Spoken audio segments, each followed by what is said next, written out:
Bismillahirrahmanirrahim. Assalamualaikum warahmatullahi wabarakatuh. Berjumpa di channel Pustaka Guru ini. Saya selaku Ketua Bidang Pengembangan Profesi untuk PGRI Kecamatan Kalianggrek, Kabupaten Magelang, sekaligus sebagai admin di channel Pustaka Guru ini, memberikan pendampingan untuk teman-teman semuanya dalam persiapan tes seleksi B3K. Nah, pendampingan ini dalam bentuk soal-soal tryout atau pemberian soal-soal prediksi di materi pedagogik maupun profesionalnya untuk kompetensi teknis. Baik, terlebih dahulu teman-teman pastikan dulu untuk mengerjakan tryout yang kita buat. Link ada di deskripsi. Silakan teman-teman, Bapak Ibu guru untuk mengerjakan dulu, baru nanti bisa melanjutkan untuk pembahasan soalnya. Baik teman-teman, kita lanjutkan untuk pembahasannya, yaitu pembahasan soal prediksi maupun tryout. Materi pedagogik untuk modul yang pertama atau pembelajaran yang pertama tentang teori belajar. Nah, sebelumnya untuk materi pedagogik ini yang nanti akan diujikan di seleksi B3K itu terdiri dari 7 pembelajaran ya, 7 materi. Dan ini berlaku untuk semua calon guru, baik itu guru kelas maupun guru mapel. Jadi sama untuk materi pedagogiknya. Hanya yang membedakan nanti di materi profesionalnya untuk tes seleksi kompetensi teknis. Baik teman-teman, langsung ke pembahasannya. Soal yang pertama, peserta didik secara pribadi menemukan dan menerapkan informasi kompleks, kemudian mengecek informasi baru dibandingkan dengan aturan lama, dan memperbaiki aturan itu apabila tidak sesuai. Pernyataan tersebut sesuai dengan inti teori belajar ... Nah, teman-teman, untuk soal yang pertama, kata kuncinya adalah menerapkan informasi kompleks, kemudian mengecek informasi baru dibandingkan dengan aturan lama. Nah, teman-teman, dalam kaitan ini, konteks mengaitkan informasi yang baru dengan informasi atau aturan yang lama itu artinya kita membangun ya. Jadi membangun pengetahuan yang baru berdasarkan dengan pengetahuan yang lama. Nah, kalau membangun dari yang berdasarkan yang lama itu berarti kan istilahnya membangun di sini ya, membangun itu kan berarti konstruksi ya. Jadi membangun ini adalah identik dengan konstruksi. Nah, konstruktivistik ini ya yang disebut dengan teori konstruktivistik. Sekali lagi, untuk mengaitkan informasi yang baru dikaitkan dengan informasi yang lama, artinya pengetahuan yang baru harus berdasarkan atau yang harus didasari oleh pengetahuan yang lama. Nah, didasari ini artinya dalam proses membangun pengetahuan itu harus dari bawah kemudian ke atas. Ini yang disebut dengan konstruktivistik atau membangun pengetahuan. Maka untuk soal nomor 1 jawabannya adalah yang C ini ya teman-teman. Artinya dalam konteks membangun pengetahuan baru berdasarkan dengan pengetahuan yang lama, seperti itu. Nah, pembahasannya seperti ini teman-teman. Inti dari teori belajar konstruktivistik itu adalah berpikir seseorang yang tidak dapat dilepas dari pengaruh lingkungan ya, lingkungan budayanya. Dengan kata lain, peserta didik itu sendiri yang harus secara pribadi menemukan dan menerapkan informasi kompleks, mengecek informasi baru dibandingkan dengan aturan yang lama, memperbaiki aturan itu apabila tidak sesuai lagi. Nah, sekali lagi ini pembahasannya kalian bisa lihat juga di halaman 29 ini ya. Jadi kita cantumkan bukti pembahasan untuk soal nomor 1 ini ada di halaman 29 untuk modul yang pertama, yaitu tentang teori belajar. Demikian teman-teman untuk soal yang pertama. Kita lanjutkan untuk soal yang berikutnya, untuk nomor 2. Pernyataan berikut yang menjelaskan makna istilah kognitif. Nah, untuk soal yang kedua, kata kuncinya yang ditanyakan adalah istilah kognitif di sini. Nah, apa ya yang dimaksud dengan istilah kognitif di sini? Sebelumnya teman-teman kita bahas untuk menurut psikologi kognitifnya bahwa belajar itu dipandang sebagai usaha untuk mengerti sesuatu ya. Jadi usaha itu dilakukan secara aktif oleh peserta didik. Keaktifan itu dapat berupa mencari pengalaman. Sekali lagi ini mencari pengalaman, kemudian mencari informasi, memecah masalah, kemudian mencermati lingkungan. Nah, ini ya, teman-teman. Di sini ada kata memecahkan masalah. Maka istilah kognitif itu identik dengan memecahkan masalah. Jadi, untuk jawaban nomor 2 ini adalah yang A ya. Di sini ada kemampuan untuk memecahkan masalah. Nah, selain itu mungkin nanti kalau ada jawaban kemampuan mencari informasi atau mencari pengalaman. Nah, ini bisa jadi menjadi solusi opsi jawaban. Oke, teman-teman. Sekali lagi untuk pembuktian jawaban ini teman-teman bisa cek kembali di buku modul pedagogik pembelajaran yang pertama, teori belajar tadi, halaman 16 ini ya, teman-teman. Kemudian untuk cek and recheck untuk soal nomor 2. Baik, kita lanjutkan untuk soal yang ketiga. Peserta didik dapat dikatakan bisa membaca jika ia mampu menunjukkan kemampuan membacanya dengan baik. Hal ini merupakan contoh dari pembelajaran mengacu pada teori belajar titik-titik.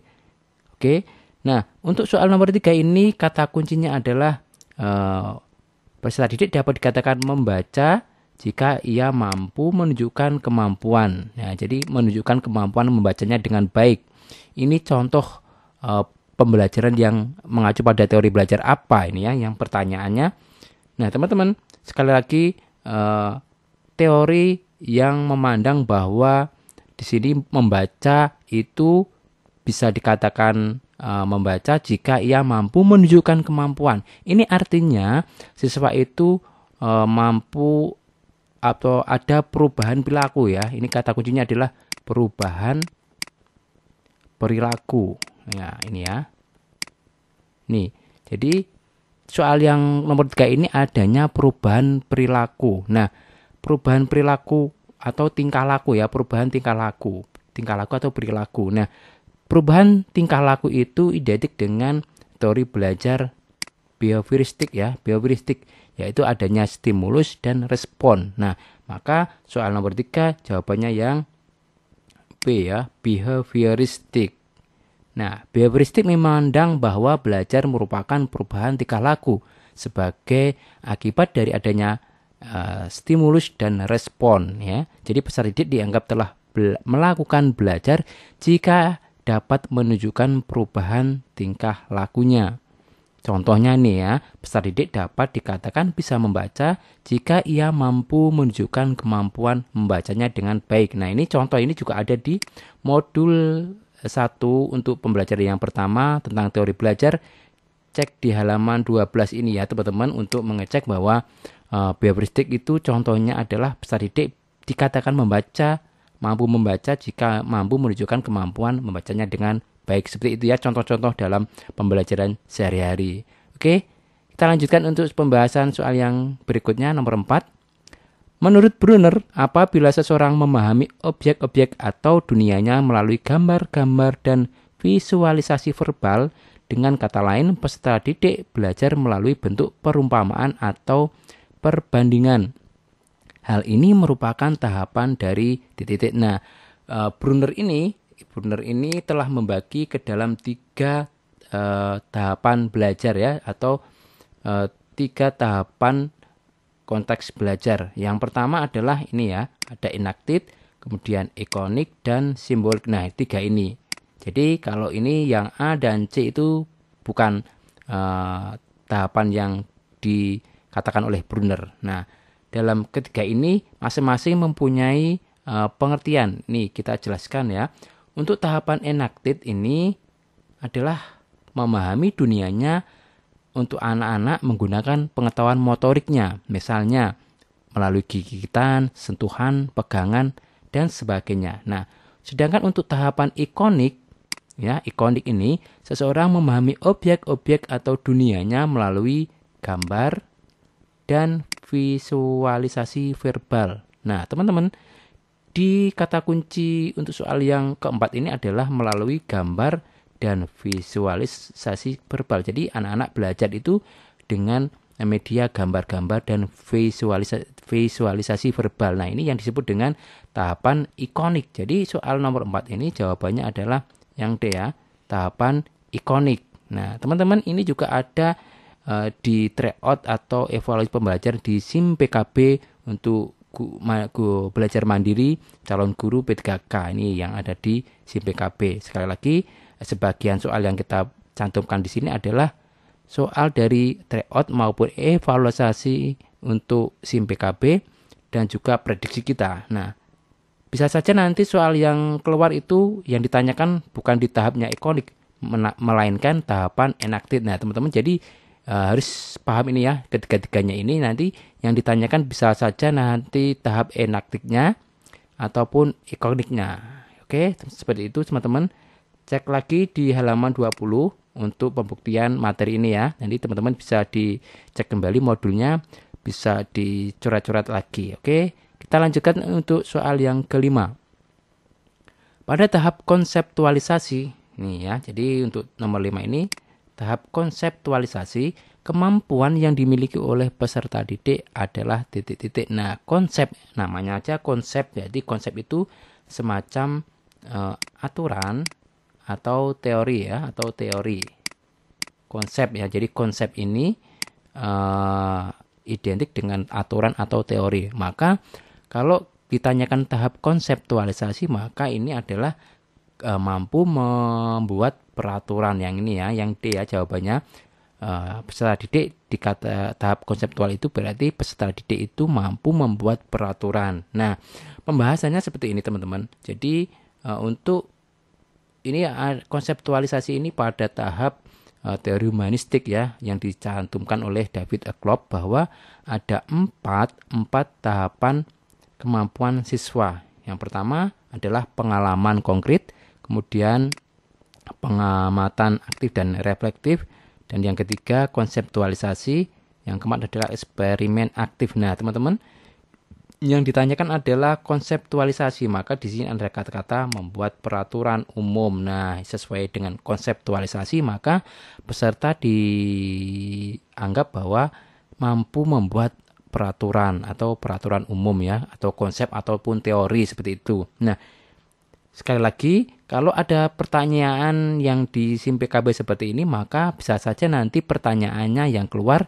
yang ditanyakan adalah pengalaman konkret itu apa, kemudian pengamatan aktif dan reflektif itu seperti apa. Nanti tinggal ya yang ditanyakan apa. Jadi teman-teman harus paham ini ya, keempat-empatnya ini. Oke, sekali lagi teman-teman nanti bisa dicek di halaman 35 hingga 36 untuk modul teori belajarnya.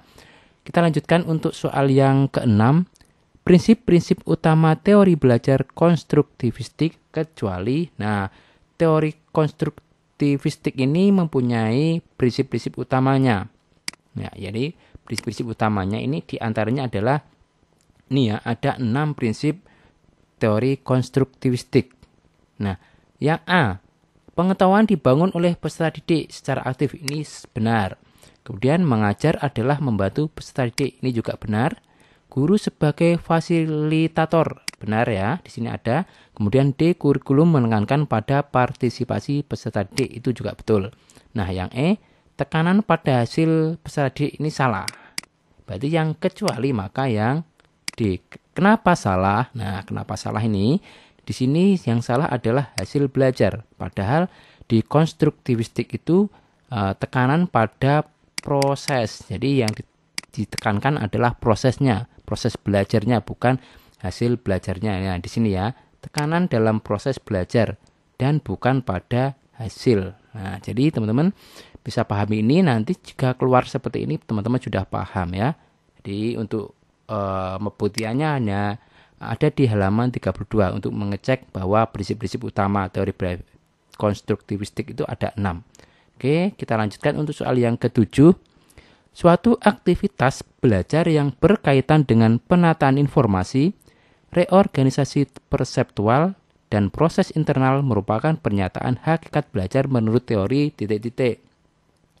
Nah, di sini ada kata penataan informasi 1, kemudian reorganisasi perseptual ini 2, serta proses internal ini termasuk ke ranah teori kognitif ya. Jadi hakikat belajar kognitif. Ini ya.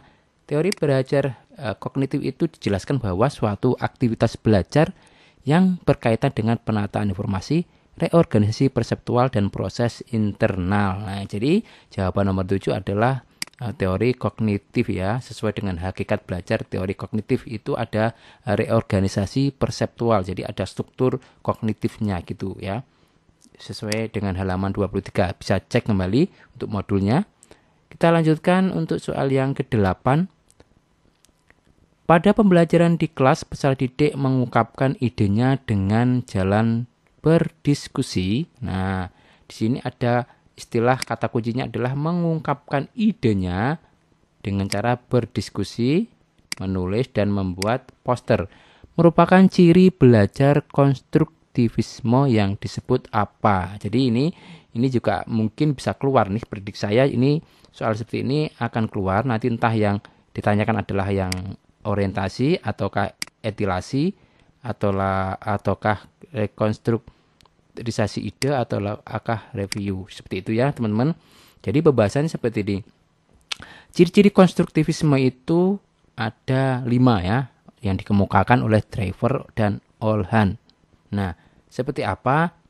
Orientasi, yang pertama adalah orientasi. Orientasi itu istilahnya nih, kalau teman-teman mau mencatat kata kunci dari orientasi adalah di sini, mengembangkan motivasi, melakukan observasi lah. Jadi orientasi itu seperti halnya mengamati, observasi ya, observasi. Jadi orientasi itu observasi, itu kata kuncinya.